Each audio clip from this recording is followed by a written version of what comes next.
Welcome to 5 in 5 from the One-Stop Co-op Shop, where I discuss 5 key elements of a game in about 5 minutes. I'm Michael Kelly, and today I'm looking at Thunderbolt Apache Leader from Dan Verssen Games. Disclaimer that I was sent a review copy of this one. Liz Davidson from Beyond Solitaire recommended this to me as one of her top war games of all time. Did it rise to such lofty heights for me? Let's find out and get to the list.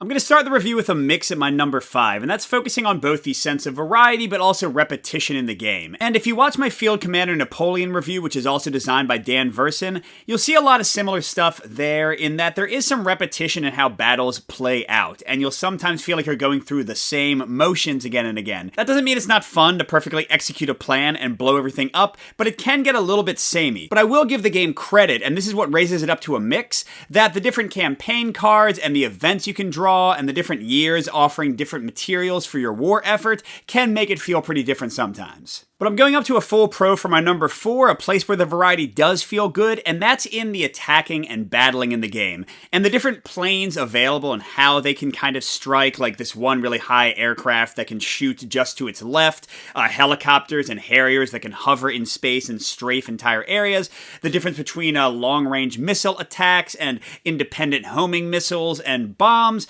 It all feels really cool. It makes you feel really powerful, like your aircraft can just cut down swaths of enemies at once. Definitely gives a lot of the thrill factor to the game. But I'm back all the way down to a con for my number 3, the biggest negative I have about the game, and that is the setup and kind of the drudgery of working through things that happen sometimes. And this applies not only to setting up the maps and setting up the units on them, which takes a long time, longer than I wish it did, but also to the outfitting and kind of formulating of your squad and the weapons they're carrying. Now, for some of you, this might seem super fun, and I enjoyed it in Warfighter, also by Dan Verssen, but here it felt a little bit more like busy work. The weapons were more obvious. I tended to use the same ones from battle to battle in most cases, so I didn't really care as much about what I was picking and what I was using. It didn't seem as important, so combined with the long map setup time, made it feel like a little bit of a chore to actually get to the fun combat. But my number 2 is kind of related to that, and it's a full-on pro, and that's another thing that could be seen as busy work, which is managing your roster of pilots and aircraft. And yes, I just said that it can be annoying to pick these people,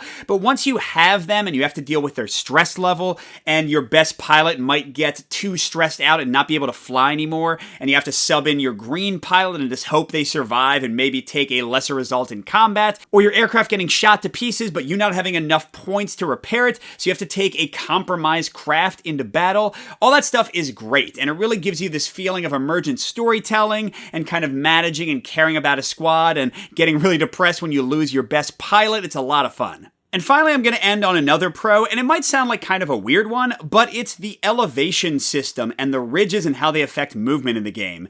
And like I said, this is a little bit weird, but the battles in the game feel super dynamic. They give you a lot of chances for clever tactics, and I think that all comes from these ridges that block line of sight if you're at low elevation.